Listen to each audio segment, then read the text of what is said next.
اعوذ باللہ من الشیطان الرجیم، بسم اللہ الرحمن الرحیم۔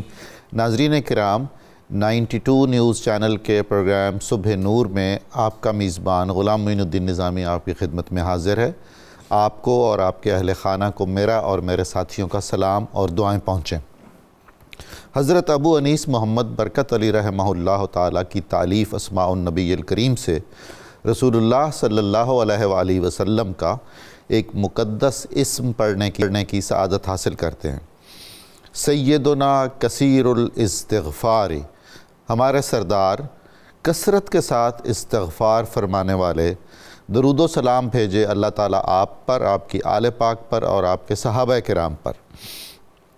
حضرت عبداللہ ابن عمر رضی اللہ تعالی عنہما بیان کرتے ہیں کہ ہم جب بھی حضور نبی کریم صلی اللہ علیہ وآلہ وسلم کی بارگاہ اقدس میں حاضر ہوتے تو آپ اس وقت استغفار کرنے میں مصروف ہوتے، اور آپ صلی اللہ علیہ وآلہ وسلم روزانہ تقریباً 100 مرتبہ اللہ کی بارگاہ میں استغفار فرماتے تھے۔ ناظرین کرام، آج ہم جس اہم موضوع پر بات چیت کریں گے وہ بچوں کے لیے بھی اتنی ہی اہم ہے، نوجوانوں کے لیے بھی، ادھیڑ عمر کے لوگوں کے لیے بھی، اور میری عمر کے لوگوں کے لیے بھی، اس لیے کہ سارے کا سارا مدار نجات اس پر ہے۔ ہمارا عقیدہ یہ ہے بطور مسلمان کہ ہمیں دنیا میں بے مقصد پیدا نہیں کیا گیا۔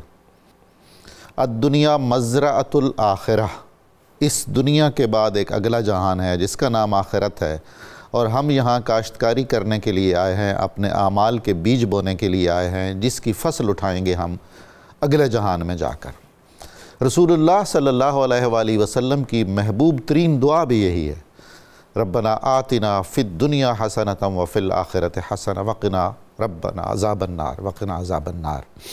تو ہمارے ہاں کوئی ایسا تصور نہیں ہے کہ موت آخری ہماری زندگی کا مرحلہ ہے۔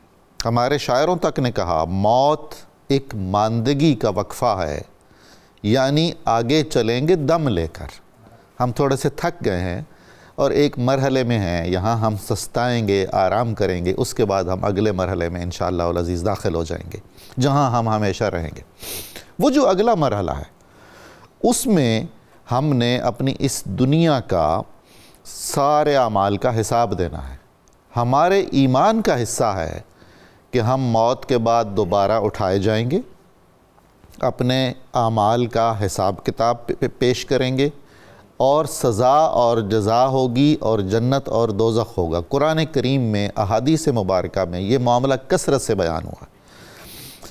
جب سے دنیا معرض وجود میں آئی ہے، بہت سارے فلسفی اور منطقی اور اہل عقل اس نظریے کو قبول نہیں کرتے ہیں۔ ان کا کہنا ہے کہ موت بس ڈیڈ اینڈ ہے، اور اس کے بعد اگلا جہان کوئی نہیں ہے اور کچھ بھی نہیں ہے۔ ہمارا ایسا عقیدہ ہرگز نہیں ہے۔ کسی مسلمان کا ایسا ہلکا سا بھی شک ہو اس مسئلے کے بارے میں تو اس کو اپنے ایمان پر نظر ثانی کرنی چاہیے اور اس کی تجدید کرنی چاہیے۔ اگر یہ سارا کچھ بیکار ہوتا، معاذ اللہ جنت نہ ہوتی، دوزخ نہ ہوتا، تو قرآن کریم کی اتنی آیات میں، رسول اللہ صلی اللہ علیہ وسلم کی اتنی احادیث میں کثرت سے ان کا ذکر کیوں ہوتا؟ دوسرا مسئلہ، ایک اعتراض یہ کیا جاتا ہے، یہ ناسمجھ لوگ کرتے ہیں کہ بالعموم صوفیاء کرام بھی جنت اور دوزخ کے اس طرح سے قائل نہیں ہیں معاذ اللہ جس طرح سے عام علماء ہمیں بتاتے ہیں۔ حاشا وکلا، ایسا قطعاً نہیں ہے۔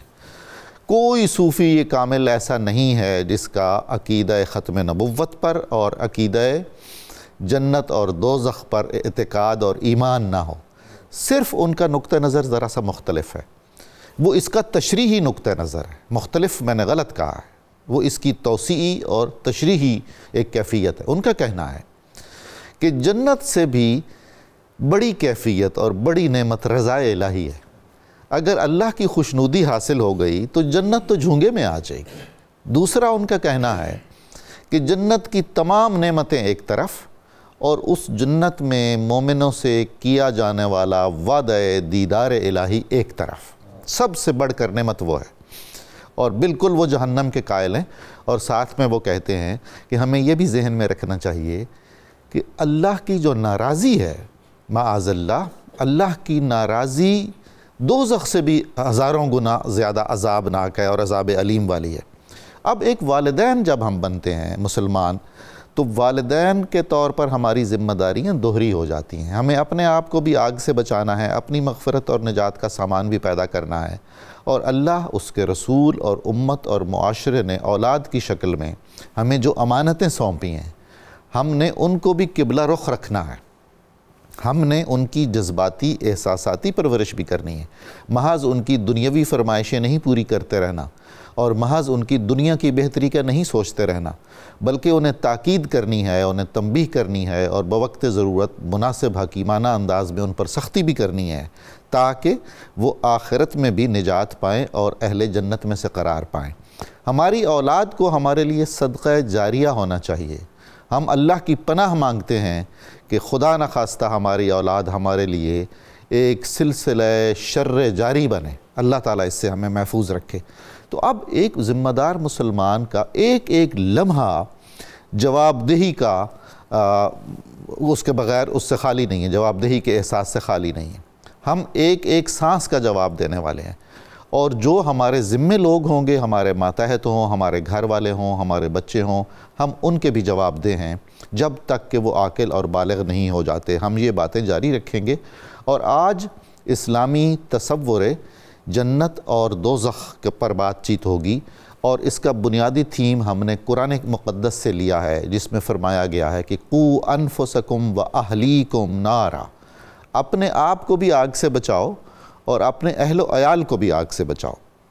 اس اہم موضوع پر گفتگو کرنے کے لیے آج ہمارے ساتھ جو معزز مہمان تشریف ہیں، میں ان کا تعارف آپ سے کرواتا چلوں. پروفیسر بشارت صدیق ہزاروی صاحب تشریف لائے ہیں. بہت ہی خوشی ہوئی آپ کے آنے کی، آپ کو خوش آمدید کہتا ہوں. ہمارے دوسرے مہمان حافظ ساجد محمود اظہری صاحب ہیں. جناب والا، آپ کو بھی بہت خوش آمدید. ہمارے تیسرے مہمان حافظ محمد ارشد نقشبندی ہیں ناظرین، جن سے ہم آخر میں بہت ہی ان کے خوبصورت لحن میں حمد باری تعالیٰ سنیں گے. سب سے پہلے میں محترم بشارت صدیق ہزاروی صاحب سے عرض کرتا ہوں کہ آپ ہمیں اسلام کے تصور جنت اور دوزخ کے بارے میں بتائیے. قرآن و حدیث میں اس کی کیا اہمیت ہے، اور اس کے عقلی اور منطقی دلائل بھی کچھ ہیں اس کے حق میں یا نہیں، اور جو معاذ اللہ ان کو نہیں مانتے جنت اور دوزخ کو اپنے پورے معانی اور مفاہیم کے ساتھ جو قرآن اور حدیث میں بیان کیے گئے ہیں، تو ان کے لیے وعیدیں کیا کیا آئی ہیں؟ بسم اللہ الرحمن الرحیم والصلاة والسلام علی سید الانبیاء والمرسلین. بحیثیت مسلمان جن 5 بنیادی عقائد پر ہمارا ایمان رکھنا ضروری ہے، ان میں سے دوسرے نمبر پر عقیدہ آخرت ہے. اور انسان کی فطرت پر جن عقائد کا اثر ہوتا ہے ان میں سے ایک بنیادی عقیدہ آخرت ہے. جس قدر عقیدہ آخرت مضبوط ہوگا، انسان اخلاقی اعتبار سے اسی قدر مضبوط ہوگا. سبحان اللہ. اور اگر اس عقیدے میں استحکام نہ ہو، مضبوطی نہ ہو، تو وہ اخلاقی طور پر بھی کمزور نظر آتا ہے. بے شک. قرآن مجید فرقان حمید کے اندر متقین اور ہدایت یافتہ لوگوں کی ایک علامت یہ بتائی گئی کہ وَبِالْآخِرَةِ هُمْ يُوقِنُونَ، کہ وہ آخرت پر یقین رکھتے ہیں. اب آخرت کا جو تصور ہے یہ ایک وسیع ہے، لیکن ہم چونکہ جنت اور جہنم سزا اور جزا کے والے سے، تو یہ اس کے ضمن میں موجود چیزیں ہیں. تو عقیدہ آخرت کے ضمن کے اندر جب سزا اور جزا کا تصور یا جہنم اور جنت کا تصور ہم لاتے ہیں، تو یہ ایک تمہیدی بات ہمیں سمجھنی چاہیے کہ اللہ تعالیٰ نے انسان کو دنیا میں بھیجا، اپنی اطاعت اور فرما برداری کا حکم دیا، نافرمانی سے بچنے کا حکم دیا، پھر اس کی ہدایت کے لیے انبیاء کرام اور رسل اعظام کو مبعوث فرمایا. انبیاء کرام کے بعد صلحائے امت، اولیاء امت، علماء امت کو انسان کی ہدایت کا فریضہ سر انجام دینے کی تلقین کی گئی کہ وہ انسان کو ہدایت پر راستے کی چلانے کی کوشش کریں. اس کے باوجود اب اگر انسان اچھے اور برے کی تمیز نہ کرے اور اعمال صالحہ کی طرف نہ جائے، بدی کی طرف رہے، تو اس کو یہ تصور دیا گیا کہ تم یہ نہ سمجھو کہ تمہیں یہاں آزاد چھوڑا گیا ہے، بلکہ موت ہے اور موت کے بعد زندہ اٹھایا جانا ہے. اس کے بعد تمہیں اپنے اعمال کا حساب دینا ہوگا. یہ سزا اور جزا کا تصور دیا. قرآن مجید میں کم و بیش مفسرین نے لکھا 3/4 حصہ قرآن کا آخرت کے والے سے. سب سے زیادہ جس موضوع پر فوکس کیا گیا وہ عقیدہ آخرت ہے، اور بار بار یہ بتایا گیا کہ دنیا ایک دھوکے کا سامان ہے، آخرت دائمی زندگی ہے، اس کو اپنی دنیا کی زندگی پر ترجیح دو اور اس کی فکر کرو. ایک مقام پر اللہ کریم نے ارشاد فرمایا اَيَحْسَبُ الْإِنسَانُ أَن يُتْرَكَ سُدًى، انسان اس گمانڈ میں ہے کہ اس کو آزاد چھوڑ دیا جائے گا. اللہ یعنی وہ جو کچھ کرتا رہے اور وہ دنیا کے اندر بھی کسی حکم کا پابند نہیں ہے اور مرنے کے بعد بھی وہ کسی جواب دہی کا احساس نہ رکھے، تو ایسا نہیں ہے. دوسرے مقام پر فرمایا کل نفس بما کسبت رہینہ، انسان جو بھی کماتا ہے، جو بھی اعمال کرتا ہے، وہ اس سے گروی رکھا ہوا ہے. سبحان اللہ. اس نے اس کا حساب دینا ہے، اور اگر وہ اچھے اعمال ہوں گے تو جنت ملے گی، جس میں پھر نہروں کا ذکر ہے، محلات کا ذکر ہے، حوروں غلمان کا خدمت کے لیے موجود ہونا، ان کا ذکر ہے. اور اگر بدعمالیوں کے اندر مبتلا ہے تو پھر جہنم ہے، اور جہنم کے عذاب کا ذکر اور اس کی سختیوں کا ذکر قرآن مجید کے اندر موجود ہے. اب اس کو ہم اگر عقلی طور پر دیکھیں، قرآن مجید میں اللہ کریم نے ارشاد فرمایا فَهَدَيْنَاهُ النَّجْدَيْنِ، کہ ہم نے انسان کو دونوں راستے دکھا دیے. اچھا، بدی کا راستہ بھی دکھا دیا اور خیر کا راستہ بھی دکھا دیا، اچھائی برائی واضح کر دی، دونوں واضح کر دیے. اب اگر جزا اور سزا کا تصور نہ ہو، اور جس طرح قرآن نے کہا کہ ہم نے تمہیں آزاد نہیں چھوڑا، اور انسان اگر یہ تصور کر لے کہ میں آزاد ہوں، جواب دہی نہیں ہے، اعمال کا حساب نہیں دینا، تو وہ تو شر کے راستے پر چلے گا، کیونکہ شر کا راستہ، بدی کا راستہ شیطان نے وہ آراستہ کیا ہوا ہے، اور شیطان ہمہ وقت اس کی طرف بلا رہا ہے. تو یہ اگر جواب دہی کا احساس نہ ہو تو انسان خیر کا راستہ چھوڑ کر شر کے راستے پر چلتا رہے گا، بھٹک جانے کا امکان زیادہ ہے. قرآن واضح بتا چکا کہ یہ دونوں راستے تمہیں دکھا دیے گئے ہیں. اب اس کے بعد عقلی ایک دوسری دلیل سے ہم سمجھتے ہیں کہ دنیا کی جو محدودیت ہے وہ خود یہ اعلان کر رہی ہے کہ دنیا کے اندر کامل انصاف کا ہونا تقریباً ناممکن نظر آتا ہے. واہ، بہت خوب بات کی آپ نے. ایک شخص ہے، وہ 10 افراد کا خون کر دیتا ہے، اللہ نہ کرے، یا 10 خاندانوں کو قتل کر دیتا ہے، اور اس کے بدلے میں وہ فرد واحد سزائے موت پاتا ہے. تو انسانی ذہن میں یہ سوال آتا ہے کہ کہاں 10 آدمی اور اس کے بدلے میں ایک آدمی، یا 10 خاندان اور ایک افراد. یہی وہ تصور ہے جو انسان کو حوصلہ دیتا ہے کہ کامل انصاف وہاں ہوگا جب اس سے وہاں سوال کیا جائے گا. پھر جہنم کے مختلف طبقات ہیں، اس کی وجہ سے اسے کس طبقے میں رکھا جائے گا. اسی طرح ایک آدمی کئی آدمیوں کی جان بچاتا ہے، تو دنیا کے اندر اس کو شیلڈ دے دی گئی، میڈل دے دیا گیا، تمغہ دے دیا گیا، لیکن وہ اس بات کو سمجھتا ہے کہ جنت کے مختلف درجے ہیں. اخروی انعام جو ہے وہ کامل انصاف وہاں ہوگا، اور اخروی انعام مجھے وہاں ملے گا. تو یہ جو سزا اور جزا کا تصور ہے. اور پھر دیکھیے کہ قرآن مجید نے نہ صرف اس کے منکرین کے بھیانک انجام کو بیان کیا، بلکہ جو لوگ اس میں شک میں مبتلا ہیں ان کا انجام بھی بیان کیا. مثلا یہود و نصارہ کہتے تھے، یہود کہتے تھے کہ ہم اللہ کے بیٹے ہیں اور نبیوں کی اولاد، ہمیں کچھ نہیں کہا جائے گا. عیسائیوں نے کہا کہ ہمارے گناہوں کا کفارہ حضرت عیسیٰ علیہ السلام سولی پر چڑھ کر دے چکے. مشرکین اس شک میں تھے کہ پتہ نہیں ہم زندہ بھی ہوں گے یا نہیں ہوں گے، تو کس طرح ہم دوبارہ زندگی. اور ایک طبقہ یہ تھا کہ انہوں نے کہا یہ روحانی کیفیت ہے، بالکل اچھے اعمال کو دیکھ کر خوش ہوں گے، برے اعمال کو دیکھ کے غم میں مبتلا ہوں گے. یہی سزا اور جزا کا تصور ہے. تو قرآن نے کہا یہ سارے تصورات والے خلود فی النار ہیں، یہ ہمیشہ جہنم میں رہیں گے. باقی جو معاملات ہیں وہ کچھ دیر کے لیے جہنم میں جائیں گے، اور ہو سکتا ہے سوال کی کیفیت میں اسی جہنم سے چھٹکارا مل جائے. اور جو کمزور ہیں ان کے لیے کہا گیا کہ یہ شک میں پڑے رہتے ہیں، رحمان کے راستے پر نہیں چلتے، اور ان سے کہا گیا کہ مرضی کے اعمال قبول کر لیتے ہیں، اور جو دل کو نہ بھائے وہ چھوڑ دیتے ہیں. یہ اسی وجہ سے کہ آخرت پر ان کا ایمان نہیں ہے، اور جس کا عقیدہ آخرت مضبوط ہوتا ہے وہ سمجھتا ہے کہ یہ 60-70 سالہ زندگی امتحان گاہ ہے، دائمی اور ابدی زندگی آخرت کی زندگی ہے. اچھے اعمال ہوں گے تو اللہ کریم ہمیشہ ہمیشہ کے لیے جنت کے اندر ٹھکانہ دے. بہت ہی خوبصورت آپ نے جامعیت کے ساتھ اس موضوع پر بات چیت کی. محترم حافظ ساجد محمود اظہری صاحب، علامہ صاحب جو باتیں کر رہے تھے، مجھے یاد آ رہا تھا غالب کا ایک شعر، جانتے ہیں ثواب طاعت و زہد پر طبیعت ادھر نہیں آتی. سب کچھ جانتے ہوئے بھی فطرت انسانی ہے، ہم بہک جاتے ہیں، گمراہ ہو جاتے ہیں. تو نجات اور مغفرت کی کیا اہمیت ہے قرآن و سنت میں، اور رسول اللہ صلی اللہ علیہ وآلہ وسلم نے نجات اور مغفرت حاصل کرنے کے لیے مسلسل کتنی تاکید فرمائی ہے؟ اور یہ جو تصور نجات ہے آپ کے خیال میں، یہ عقائد اسلام میں اتنی کلیدی حیثیت اور ایسی اہمیت اس کی کیوں ہے؟ اس کی کیا حکمت ہو سکتی ہے؟ بسم اللہ الرحمن الرحیم. نظامی صاحب، پہلی بات تو یہ ہے کہ قرآن مجید کے اندر جو نجات کا مفہوم ہے، ایک تو اس کا ایک عمومی مفہوم ہے اور ایک خصوصی مفہوم ہے، یعنی اس کے اندر وسیع تصور ہے. لیکن آج جس موضوع کے اوپر ہم بیٹھے ہوئے ہیں اس میں قرآن مجید کے اندر جو نجات کا مفہوم ہے وہ آخرت کی زندگی میں عذاب، تکلیف اور جہنم کی آگ سے جو بچنے کا نام ہے وہ نجات ہے۔ بالکل۔ اور یہ جو نجات ہے اس کے لیے قرآن مجید نے جگہ جگہ اس کا ذکر کیا ہے۔ ارشاد باری تعالیٰ ہے یا ایھا الذین آمنوا هل ادلکم علی تجارت تنجیکم من عذاب علیم، اے ایمان والو میں تمہیں ایسی تجارت نہ بتاؤں کہ جس کو اگر تم کرو تو عذاب علیم سے نجات پا جاؤ، اور وہ کیا ہے؟ تؤمنون باللہ ورسولہ وتجاہدون فی سبیل اللہ باموالکم وانفسکم۔ اللہ اکبر۔ اللہ پر ایمان لانا ہے، اللہ کے رسول پر ایمان لانا ہے، اور اپنی مالوں کے ساتھ اور اپنی جانوں کے ساتھ اللہ کی راہ میں جہاد کرنا ہے۔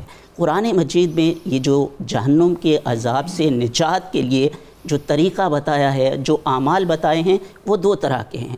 ایک تو اعمال قلبیہ ہیں، دل کے اعمال، اور دوسرے جو اعمال ہیں وہ جو ہمارے ظاہری اعضاء سے صادر ہونے والے اعمال ہیں وہ ہیں۔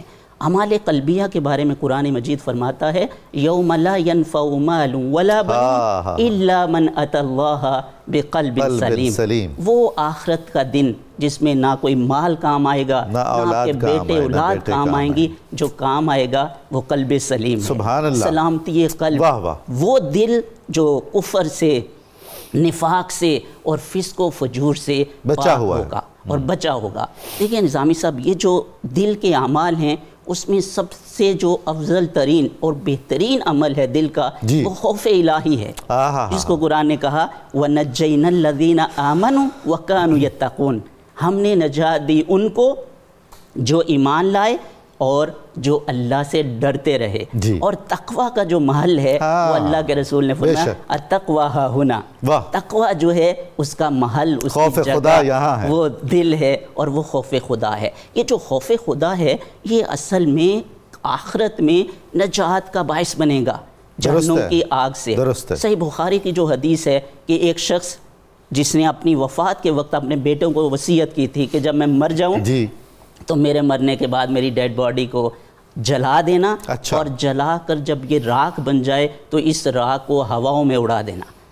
اس کے بیٹوں نے ان کے ایسے وصیت پر عمل کیا، تو جب یہ ہو گیا تو اللہ تعالیٰ نے ہواؤں کو حکم دیا کہ اس کی راکھ کو جمع کر دو۔ اب وہ جب راکھ جمع ہو گئی تو وہ اللہ کے حضور سامنے کھڑا ہے، تو اللہ نے اس سے پوچھا ما حملک علی ہذا، یہ جو تم نے کیا ہے کس چیز نے تمہیں مجبور کیا اس کام کو کرنے پر کہ تم ایسا کرو؟ تو اس نے کہا مخافتک یا رب، اللہ اکبر، اے رب تیرا خوف، تیری خشیت، تیرا ڈر کہ میں نے جو اعمال اور جو گناہ، جو نافرمانیاں کی ہیں کیسے سامنا کروں گا، کہ وہ تمہارا سامنا کیسے کروں گا، اور تم مجھے بخشے گا نہیں۔ حدیث کے آخری الفاظ فغفر لہ۔ اللہ اکبر۔ اب دیکھیے نظامی صاحب، یہ جو فا ہے عربی زبان میں یہ تعقیب کے لیے آتا ہے کہ ایک کام ہوا اس کے فوراً بعد دوسرا، تو اللہ تعالیٰ نے فوراً فرمایا غفر لہ، اللہ نے اس کو بخش دیا۔ تو یہ جو قلبی اعمال میں سے خوف الہی ہے یہ اللہ تعالیٰ کی نجات اور مغفرت کا باعث بنتا ہے۔ دوسری چیز آپ نے جو فرمائی کہ استغفار کی اہمیت، اب دیکھیے قرآن مجید میں استغفار کے حوالے سے اتنی آیات اور اتنی ترغیب اس کے حوالے سے دی گئی ہے کہ جو استغفار ہے یہ صرف آخرت میں جہنم کے آگ سے نجات کا باعث نہیں بنے گی، بلکہ دنیا کے اندر جتنی بھی نعمتیں ہیں اس کی اصل جو ہے وہ استغفار ہے۔ قرآن کہتا ہے استغفروا ربکم انہو کان غفارا یرسل السماء علیکم مدرارا ویمددکم باموال وبنین ویجعل لکم جنات ویجعل لکم انہارا۔ دیکھیے یہ جو استغفار ہے اور یہ جو اللہ سے مغفرت طلب کرنا ہے یہ انسان کی بقا اور اس کائنات کی بقا کے لیے ضروری ہے۔ سورہ انفال میں آیت نمبر 33 میں اللہ تعالیٰ فرماتے ہیں وَمَا كَانَ اللَّهُ مُعَذِّبَهُمْ وَهُمْ يَسْتَغْفِرُونَ، اللہ تعالیٰ تمہیں عذاب نہیں دے گا جب تک وہ استغفار کرتے رہیں گے، استغفار کر رہے ہو۔ اور اللہ کے رسول نے فرمایا کہ جو اللہ تعالیٰ کے عذاب سے پناہ میں رہنا چاہتے ہو اس کے لیے کیا ہے؟ استغفار طلب کرتے رہو۔ جو مغفرت میں رہتا ہے وہ اللہ کی پناہ میں رہتا ہے۔ یہ جو نجات کا ہے، اللہ کے رسول سے ایک صحابی نے پوچھا یا رسول اللہ من نجات، یہ نجات کیا ہے؟ تو حضور نے فرمایا نجات کیا ہے؟ امسک علیک لسانک، اپنی زبان کو کنٹرول میں رکھو، ولیسعک بیتک، اور جو تمہارا گھر ہے تمہیں اپنے اندر سنبھالے. یعنی اپنے گھر سے بغیر ضرورت کے باہر نہیں نکلنا ہے, کیونکہ باہر جو ہے وہ فتنہ ہے, شر ہے. اور آج کل جو صورتحال چل رہی ہے, آپ کا گھر آپ کو ان ساری بیماریوں سے اور ساری شرور اور فتنوں سے بچا کے رکھے گا. اور تیسری چیز اللہ کے رسول نے فرمایا وَابْكِي عَلَىٰ خَطِيئَتِكَ, اور اپنے جو گناہ ہیں, جو نافرمانیاں ہیں اللہ کی بارگاہ میں جو کی ہیں, اس کے اوپر رونا ہے. تو اللہ تعالیٰ تمہیں نجات دے گا اور آخرت کے اندر جو عذاب ہے اس سے چھٹکارا ملے گا. بہت خوب جناب ساجدہ زرعی صاحب, آپ نے بہت عمدگی سے بیان فرمایا.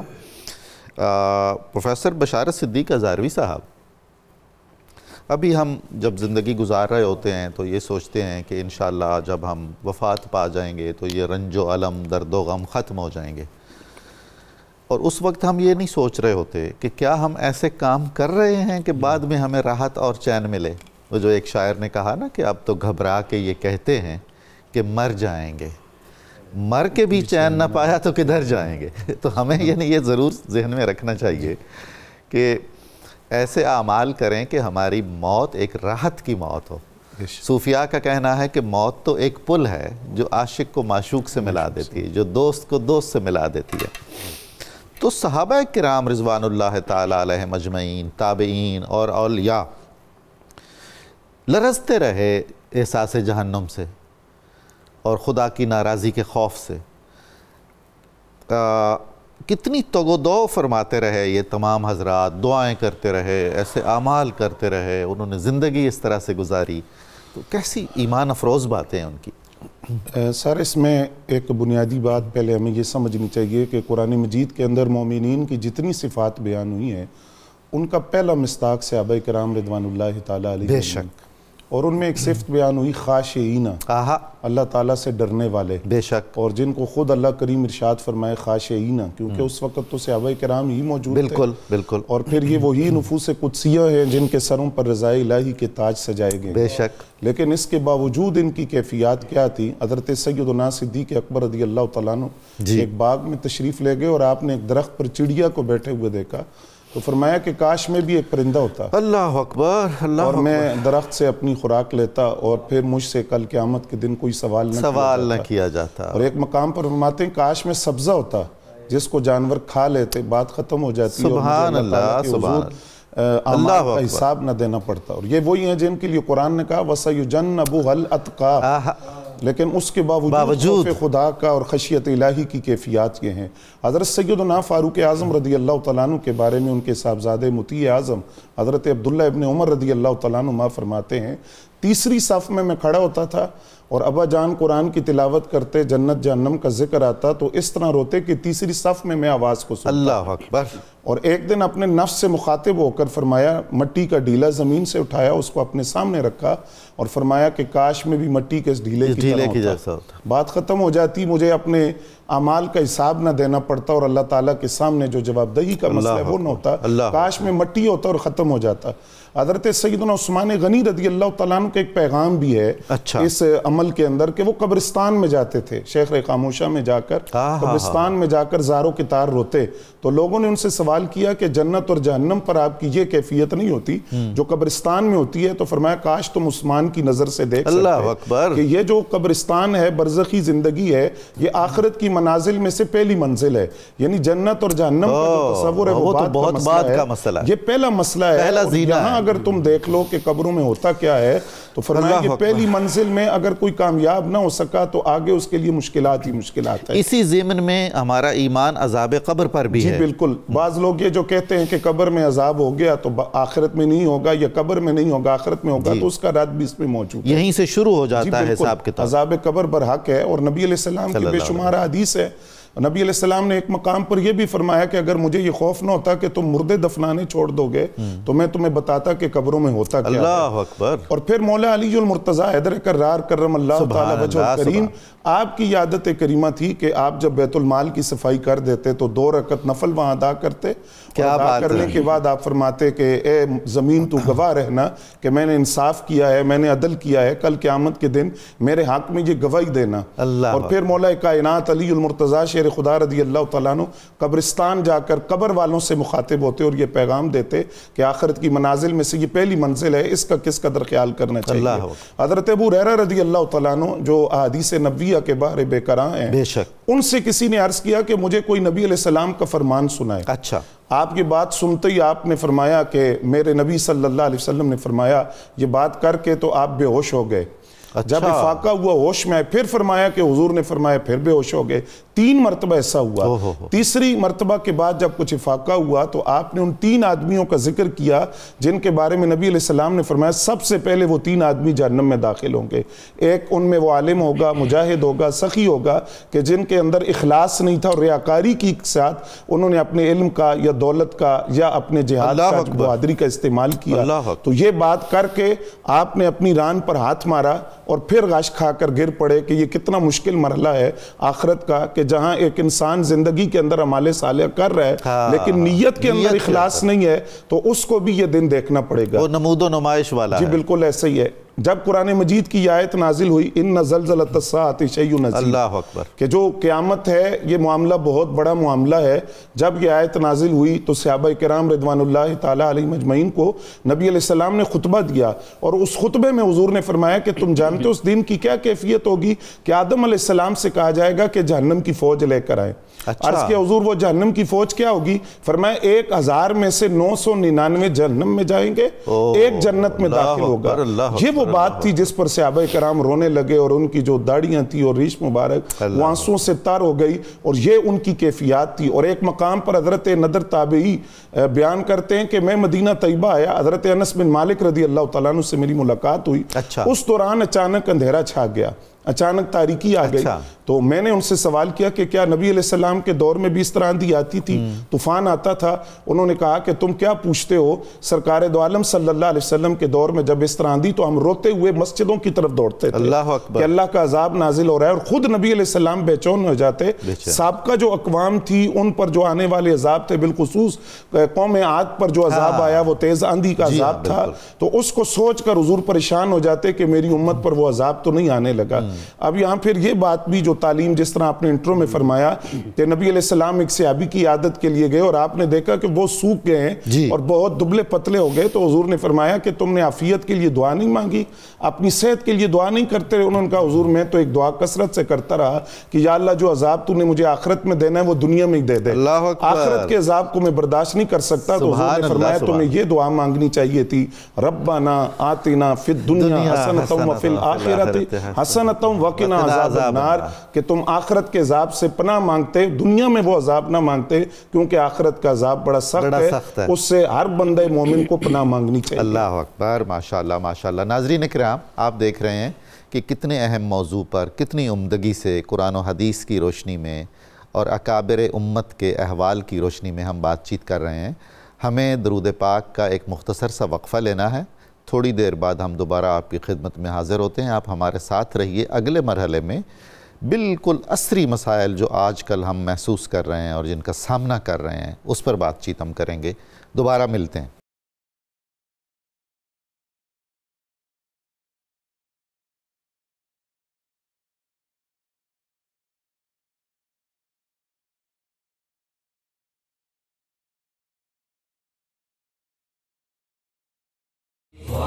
السلام علیکم ناظرین، میں آپ کو صبح نور میں دوبارہ خوش آمدید کہتا ہوں۔ ہم آج گفتگو کر رہے ہیں کہ اللہ کے حکم کے مطابق اور رسول اللہ صلی اللہ علیہ وسلم کی تاکید کے مطابق ہمیں اپنے آپ کو آتش جہنم سے کیسے بچانا ہے اور ہمیں اپنے اہل و عیال کو کیسے دوزخ سے بچانا ہے۔ اس پر گفتگو کرنے کے لیے ہمارے ساتھ تشریف فرما ہیں محترم پروفیسر بشارت صدیق ہزاروی صاحب اور ان کے ساتھ حافظ ساجد محمود صاحب۔ ایک تصور جو میں نے وقفے سے پہلے عرض کیا تھا، جو فلاسفہ کا ہے، منطقوں کا ہے، اہل عقل کا ہے، جس کی نمائندگی ہمارے مشہور شاعر غالب نے بھی کی ہے، ہم کو معلوم ہے جنت کی حقیقت لیکن دل کے خوش رکھنے کو غالب یہ خیال اچھا ہے۔ اور ایک اور نقطہ نظر بھی آپ اکثر معاشرے میں اگر بات چیت کرتے ہیں تو لوگوں سے گفتگو کرتے ہیں تو آپ کو سننے کو ملتا ہوگا کہ اللہ کی رحمت وسیع ہے، اور اس رحمت کا وہ اطلاق اتنا طویل اور اتنا پھیلا دیتے ہیں کہ وہ جو تصور جزا و سزا ہے اس پر براہ راست زد پڑتی ہے.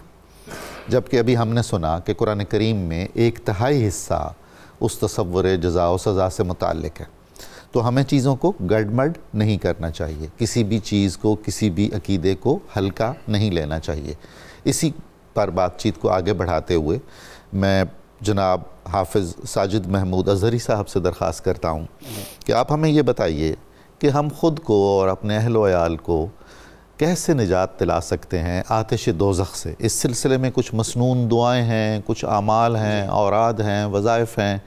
ہمیں کس طرح کا طرز زندگی اختیار کرنا چاہیے کہ ہم فوز و فلاح کی اس منزل تک پہنچ جائیں جس کا نام نجات اخروی ہے؟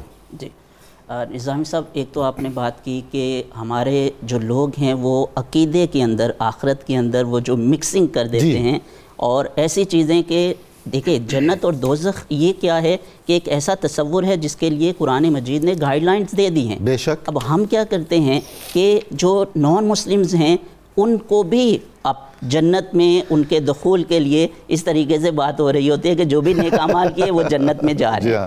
دیکھیے جنت میں داخلے کے لیے اور جہنم کی آگ سے بچنے کے لیے قرآن مجید نے جو کرائٹیریا دیا ہے وہ 2 چیزیں. اچھا. ایک ہے دین اسلام اور دوسرا ہے اعمال صالحہ. دین اسلام، جو مسلمان مومن ہے صرف وہی جنت میں داخل ہوگا. اظہری صاحب یہ آپ نے بہت خوبصورت بات خود ہی کی اور بڑی اہم ہے، اس لیے کہ آپ کا بھی رابطہ رہتا ہے نوجوانوں سے اور معاشرے سے براہ راست. تو یہ آتا ہے سوال کہ جو لوگ مسلمان نہیں ہیں، نیک کام کرتے ہیں، خدمت خلق کرتے ہیں، بڑے نامور ہیں، وہ کس کھاتے میں جائیں گے؟ انہیں کیا اجر ملے گا؟ بالکل، پہلی بات تو یہ ہے کہ وہ جنت کے دخول کے لیے کرائٹیریا اللہ نے مقرر کر دیا، پہلی شرط پوری نہیں کرتے. دین اسلام ہے. جتنے بھی آپ کے نیک اعمال ہیں وہ کر رہے ہیں، اس کا صلہ آپ کو دنیا میں اللہ تعالیٰ کر دے گا. آخرت میں جو جنت میں داخلہ ہے وہ صرف مومنین کے لیے. قرآن مجید میں کہاں سے یہ تصور آیا ہے؟ وَمَن يَبْتَغِ غَيْرَ الْإِسْلَامِ دِينًا فَلَن يُقْبَلَ مِنْهُ وَهُوَ فِي الْآخِرَةِ مِنَ الْخَاسِرِينَ. جو بھی اللہ کے یہ دین اسلام کے علاوہ کوئی اور دین چاہے گا ہرگز اسے قبول نہیں کیا جائے گا، وہ آخرت میں جو ہے وہ خسارہ اٹھانے والوں میں سے ہوگا. آپ نے کہا جو لوگ جو نان مسلمز ہیں اور نیک اعمال کرتے ہیں، صدقات و خیرات کرتے ہیں، قرآن مجید کہہ رہا ہے وَمَن يَكْفُرْ بِالْإِيمَانِ فَقَدْ حَبِطَ عَمَلُهُ وَهُوَ فِي الْآخِرَةِ مِنَ الْخَاسِرِينَ. جس نے ایمان کا انکار کیا ہے اس کے تمام اعمال ضائع ہو گئے، غارت ہو گئے، ضائع ہو گئے، اور آخرت میں وہ جو ہے خسارہ اٹھانے والوں میں سے ہوگا. وَمَن يَعْمَلْ مِنَ الصَّالِحَاتِ مِنْ ذَكَرٍ أَوْ أُنْثَىٰ وَهُوَ مُؤْمِنٌ فَأُولَٰئِكَ يَدْخُلُونَ الْجَنَّةَ وَلَا يُظْلَمُونَ نَقِيرًا. جو بھی نیک اعمال کرتا ہے، چاہے مرد ہے چاہے عورت ہے، وَهُوَ مُؤْمِن، یہ جو ایمان کی شرط ہے یہ اللہ تعالیٰ لگا ہے. دیکھیے نظامی صاحب، یہ جو کہتے ہیں کہ جو اس کا مطلب ہے کہ 10 ارب پاپولیشن ہے دنیا کی، 2 ارب مسلمان ہیں، تو 2 ارب جو ہیں یہ تو جنت میں جائیں گے، تو 8 ارب جو جہنم میں چلے جائیں گے. تو بھائی جان یہ اللہ کی جنت ہے، اس نے کرائٹیریا مقرر کر دیا ہے. جب ہم کسی بھی ملک میں داخل ہونا چاہتے ہیں تو جب ویزا لیتے ہیں تو اس کی ریکوائرمنٹس ہوتی ہیں نا، وہ بتاتے ہیں کہ یہ ریکوائرمنٹس آپ پوری کریں ہمارے ملک میں. چیک لسٹ ہوتی ہے باقاعدہ، یہ چیز ہے، یہ چیز ہے، یہ چیز ہے. تو یہ اللہ کی جنت ہے اور اس نے اس میں داخلے کے لیے ریکوائرمنٹس اور کرائٹیریا اور شروط. اچھا، یہ پریشانی بھی نہیں ہونی چاہیے کہ بھئی اللہ اتنے 2 ارب کو جنت میں اور 8 ارب کو دوزخ میں ایڈجسٹ کیسے کرے گا، وہ کر لے گا. اس میں کوئی پریشانی کی بات، ہمارا مسئلہ نہیں ہے. بالکل. اور پھر ہم کیوں اتنا سینسٹیو ہو رہے ہیں کہ ان کو جنت میں داخلے کے لیے وہ نہ آپ کی جنت کو مانتے ہیں نہ آپ کی دوزخ کو مانتے ہیں. ایسا ہی ہے. تو پھر آپ اتنے حساس کیوں ہو رہے ہیں ان کے حوالے سے؟ تو پہلا کرائٹیریا جنت میں داخلہ اور جہنم کی آگ سے بچنے کے لیے وہ ایمان ہے، وہ دین اسلام ہے. اور دوسری چیز جو ہے وہ اعمال صالحہ ہے. دیکھیے نظامی صاحب، پورے قرآن مجید میں جہاں جہاں پر ایمان کا ذکر آیا ہے وہاں پہ اعمال صالحہ کا ذکر ہے. وَبَشِّرِ الَّذِينَ آمَنُوا وَعَمِلُوا الصَّالِحَاتِ أَنَّ لَهُمْ جَنَّاتٍ تَجْرِي مِن تَحْتِهَا الْأَنْهَارُ. جو بشارت دیجئے ان لوگوں کو جو ایمان لائے اور نیک اعمال کیے کہ ان کو باغات دیے جائیں گے جن کے نیچے نہریں بہتی ہیں. تو ایمان کے ساتھ اعمال صالحہ یہ جو ہیں وہ ضروری ہیں جنت میں داخلے کے لیے اور جہنم کی آگ سے بچنے کے لیے. اور پھر اعمال صالحہ اس کی ڈیٹیل تفصیل کے ساتھ کون کون سے اعمال ہیں. صلہ رحمی ہے, اولاد کے حقوق ادا کرنا ہے, پھر نماز ادا کرنا ہے, اس کی پابندی ہے, زکوٰۃ کی ادائیگی ہے, پھر حج جس کے اوپر جو صاحب استطاعت ہے طلب مغفرت بھی کرتے رہنا چاہیے. طلب مغفرت یہ تو بنیادی چیز ہے. طلب مغفرت جو ہے وہ اللہ تعالیٰ, جس طرح اللہ کے رسول نے فرمایا کہ وہ عذاب سے, جہنم کے آگ سے اس وقت تک محفوظ رہتا ہے جب تک وہ اللہ تعالیٰ کی مغفرت جو ہے وہ طلب کرتا رہتا ہے. بہت خوب, بہت عمدہ. جناب بشارت صدیق ہزاروی صاحب, میں اپنے اعمال کا ذمہ دار تو ہوں, اس کے لیے جواب دہ بھی ہوں, تو یہ عجیب سا نہیں ہے کہ مجھ پر ذمہ داری آپ ڈال دیں میرے اہل و عیال کی بھی, اور ان کی بھی جواب دہی مجھے ہو, اور ان کے معاذ اللہ اگر وہ برے نکل آئیں تو ان کی خرابیوں کا بھی مجھے بھگتنا پڑے حصہ بہ حصہ, اور اگر وہ اچھے ہوں تو ان کی خیر بھی میری طرف لوٹ کر آئے. یہ کچھ عقلی اور منطقی, اگرچہ قرآن اور حدیث میں تو اسی طرح فرمایا گیا ہے, میں سمجھنے کے لیے کہہ رہا ہوں کہ یہ آپ ذرا وضاحت فرمائیے اس کی. سر حدیث ہے آقا کریم صلی اللہ علیہ وسلم, کل مولود یولد علی الفطرہ فابواہ یہودانہ او ینصرانہ او یمجسانہ.